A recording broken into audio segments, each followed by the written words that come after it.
Beshi na Beshi Moms. Welcome and welcome back sa aking channel.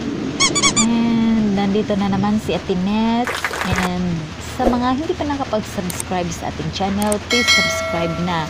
At pakipindot na rin ang like button, yung may kamay, ganon. Tapos, subscribe. Yung subscribe dyan lang sa baba, subscribe button. Then, isama nyo na rin yung bell para ma-notify kayo pag meron tayong bagong video. So, ngayon, ang tatalakayin natin. Tatalakay. Ang video pala natin ngayon ay meron tayong mga paso dito. Ito. Kung nagtataka kayo, mga besh, bakit hindi ito pantay? Tira-tira lang ito ng mga ginawa nilang paso nung asawa ko. Kasi yung mga in-laws ko, gumagawa sila ng paso kasi may nag-order sa kanila. Tapos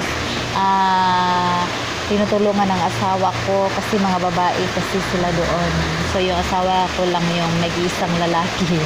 So tinutulungan niya pag wala yung sister niya doon. So siya yung gumagawa. Kaya ito yung pag may mga reject sila, mga reject na mga paso, at saka yung mga tira-tira sa ginawa nito. So napunta sa akin yung mga may sira kagaya nito, itong malaki. Sayang kasi yan may sira. So hindi na ito kasama sa mga nag-order, hindi nila isinama kasi nakakahiya naman. So ito, so ngayon mga besh, ang gagawin natin dito ay kukulayan ko sila para gumanda naman. Ayan. So itong mga nandito nakahilera, may mga sira din ito mga besh. Ito, tapos kinulayan ko na lang sila para hindi naman halata yung mga sira-sira nila. Di ba? So titingnan natin kung paano ko sila kukulayan ng para hindi na mahalata yung mga butas-butas nila.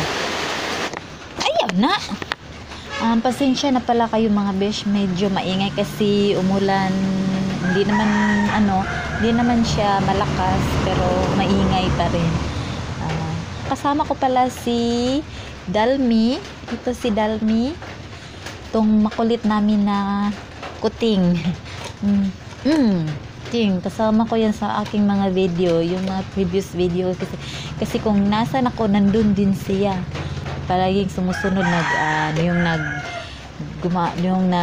may ginagawa ko sa mga tanim o kaya yung naglalaba ko, kung sino sa amin yung may ginagawa, andun siya. So ito palagi itong so ngayon kukulayan na natin ang ating mga paso. So ngayon ready na tayo. So ang uunahin natin ay itong maliit. So kaya ko siya ipinapatong dito mga besh kasi para hindi ako mahirapan pag ikot. Ganon. Iikutin ko lang siya ng ganon. Ayan. Diba?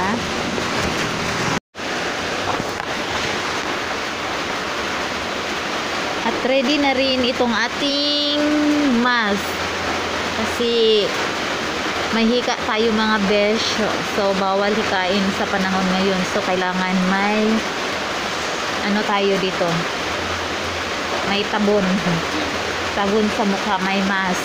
Ito yung brush natin. Gamit na ito. Luma na ito siya mga besh. So galing ko ito sa kabila. Yun sa mga in-laws ko. So ito na yung gagamitin ko.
natapos na tayong magkulay mga besh.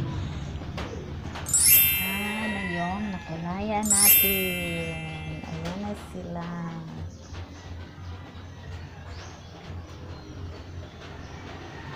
Sana nag-enjoy kayo sa ating sa video natin. So, kung meron kayong gustong i-comment lang down below. Nandyan sa comments section. Kung meron kayong gustong i-comment. And please don't forget to like and subscribe to my channel. And thank you for watching. See you for my next video. Bye!